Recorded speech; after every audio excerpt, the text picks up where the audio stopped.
सब जा चुके हैं होशो हवास सब जा चुके हैं अब हम भी जाने वाले हैं अब हम भी जाने वाले हैं सामान तो गया मेरे प्राण क्यों न जा रहे मेरा नाम तो गया अब प्राण क्यों न जा रहे मेरा प्राण तो गया हाय हाय ये कहते हुए महाराज दशरथ के प्राण निकल गए थे और प्राण निकलने से पहले एक कथा महाराज दशरथ ने महारानी कौशल्या से साझा की थी। आज नहीं सुना पाऊंगा क्योंकि वो वाला प्रकरण छूट जाएगा जो मैं सुनाने के लिए आज मन बनाकर बैठा हूँ। फिर कभी सुनाऊंगा कर्म व्यवस्था का कितना गहन सिद्धांत है जिसके लिए अथर्ववेद का मंत्र कहता है न किल्बिषमत नाधारो अस्ति नयन मित्र सर्वमान एति अनुरम पात्रम निहितम न एतत् पक्कारम पक्वः पुनराविशाति। ये हुए कर्मों का फल निश्चित रूप से भोगना पड़ता है। मैं निवेदन करने लगा हूँ महाराज दशरथ के प्राण निकल गए और बड़े तेज गति से दौड़ने वाले दूतों को घोड़ों पर सवार करके भेज दिया गया है अश्वपति जी के यहाँ पर भरत को बुला करके लाने के लिए। और मैं भरत की बेचैनी आपको बता चुका हूँ। जाकर भरत को बताया गया अभी इसी वक्त अयोध्या में बुलाया गया है एक बहुत जरूरी काम उपस्थित हो गया है अभी चलना होगा। मामा युधाजित से और नाना अश्वपति से विदाई लेकर के भरत चल पड़े हैं और जब अयोध्या में पहुंचे हैं भरत तो अयोध्या को देख करके भरत ने दूत से एक प्रश्न किया दूत ये तो मुझे कहां ले आए ये नगर कौन सा है। इस नगर को देखकर ऐसा लगता है जैसे किसी नई लगेगी दुल्हन की मांग गुजर गई है। कहां ले आए हो तुम ये मुझे ये नगरी वीरान दिखाई पड़ती है कौन सा नगर है। दूत ने कहा महाराज ये नगर कोई और नहीं है ये नगर आपकी प्यारी अयोध्या है ये हालत अयोध्या की हो गई है। एक प्रश्न किया तो ये हालत अयोध्या की कैसे हो गई मेरी अयोध्या ये नहीं हो सकती। मेरी अयोध्या में तो वेद मंत्रों का गान गाया जाता था मेरी अयोध्या में तो लोगों के चेहरों के ऊपर मुस्कान हुआ करती थी। आज मेरी अयोध्या की स्थिति कैसे हो गई कौन सा कारण घट गया है बताओ मुझे। तो दूत ने कहा महाराज महल में चलो सब मालूम हो जाएगा। और तब मां कैकेयी के महल में भरत पहुंचे हैं मां की चरण वंदना की है पिता के विषय में समाचार चाहा है पिता के विषय में पूछा है तो कैकेयी ने कह दिया इस शरीर की जो अंतिम गति होती है वो तुम्हारे पिता की हो गई देहावसान हो गया है तुम्हारे पिता का देहावसान हो गया। बड़े आश्चर्य से भरत डूब गए बड़ा धक्का हृदय को लगा और मां से पूछा मां मेरे पिता ने अंतिम समय में कुछ कहा था क्या। तब कैकेयी ने बात कही हाँ एक बात बोली थी तुम्हारे पिता ने कि सौभाग्यशाली होंगे वो लोग जो 14 वर्ष के बाद श्री राम को वनवास से लौटते हुए देखेंगे उनके दर्शन करेंगे वो लोग सौभाग्यशाली। जब ये कहा कि श्री राम वन में चले गए हैं पूछा था भरत ने मां कैकेयी से मां भैया राम वन में क्यों चले गए। भगवती सीता भी साथ में गई है, ये बताया लक्ष्मण साथ में गए हैं, तो ये बोले थे क्यों वन में गए श्री राम, ये मुझको बता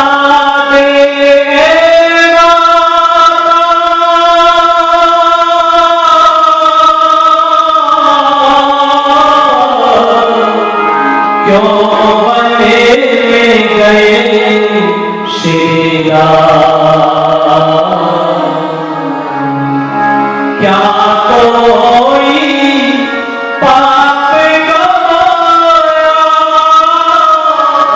धन किसी निर्धन का चुराया,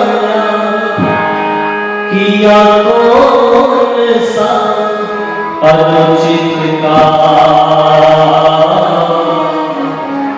ये मुझे को बता दे माता,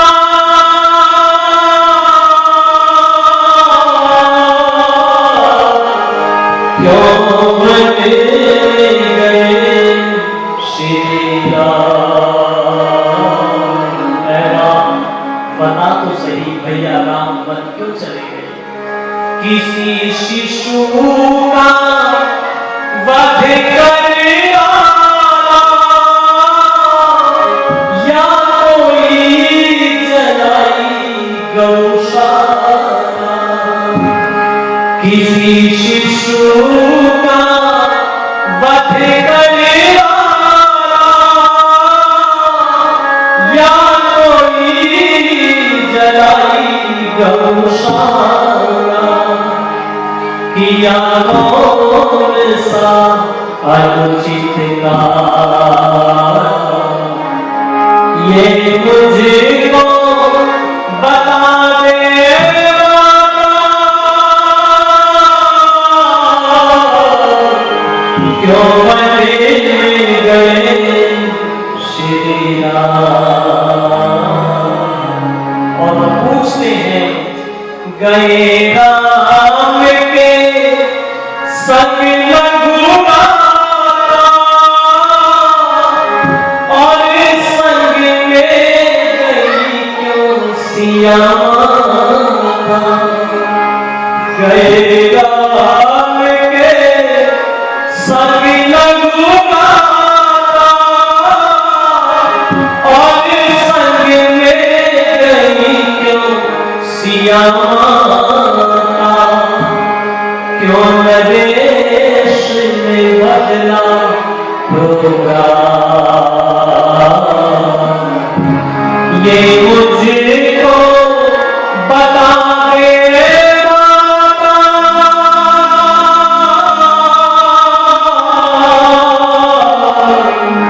क्यों वन में गए श्री राम। बता तो सही भैया श्री राम पर क्यों चले गए? कौन सा अपराध मेरे भैया से हो गया था? क्या भैया ने कोई गौशाला जला दी थी? क्या भैया श्री राम ने किसी शिशु का वध कर दिया था? कौन सी गलती का ये परिणाम है मां, मुझे बता तो सही। महाराज ने अपना प्रोग्राम क्यों बदल दिया? महाराज ने अपनी व्यवस्थाओं को क्यों बदल दिया? मां मुझे बता तो सही भैया राम वन क्यों गए? तब कैकेयी ने बड़ी होशियारी के साथ में भरत को बताने की कोशिश की कि भरत को नहीं जानता मेरे पीछे से क्या हो रहा है। मैंने तुम्हारे लिए ये अयोध्या की राजगद्दी मांग ली है बेटा। ये अयोध्या की राजगद्दी राम को दी जा रही थी। तुम्हारे पिता पर दो वरदान देने चाहते थे। एक वरदान पे मैंने तुम्हारे लिए अयोध्या की राजगद्दी मांग ली है, और दूसरे वरदान में श्री राम के लिए 14 वर्ष का वनवास मैंने मांगा है। आहा, जब ये बात सुनी मां के मुख से कि मेरी मां की वजह से श्री राम बन गए थे, लोगों, माताओं और बहनों, भरत के पैर वजन न संभाल कटे हुए दर्द की भांति जमीन पर गिर पड़े भरत और ये कहते हैं, मां ये तूने क्या किया, ये तूने क्या किया। ओ मां तूने हमेशा हमेशा के लिए कलंकित कर दिया। और ये बोले केरी वाली मांगते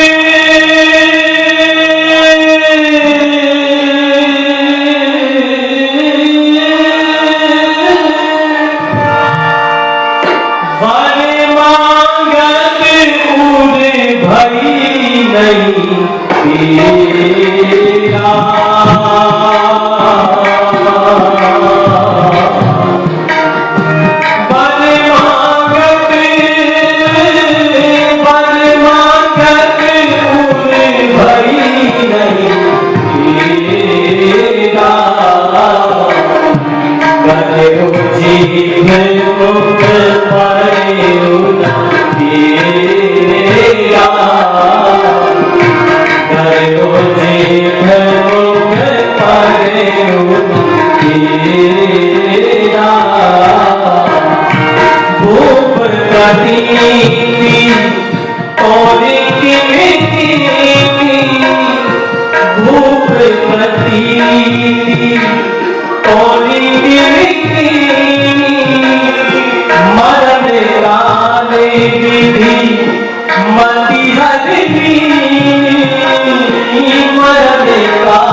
ये कहा मां जब तू पिताजी से ये वरदान मांग रही थी, तेरी जिद्दियां गल क्यों न गई। ओ मां हमेशा हमेशा के लिए कलंकित कर दिया।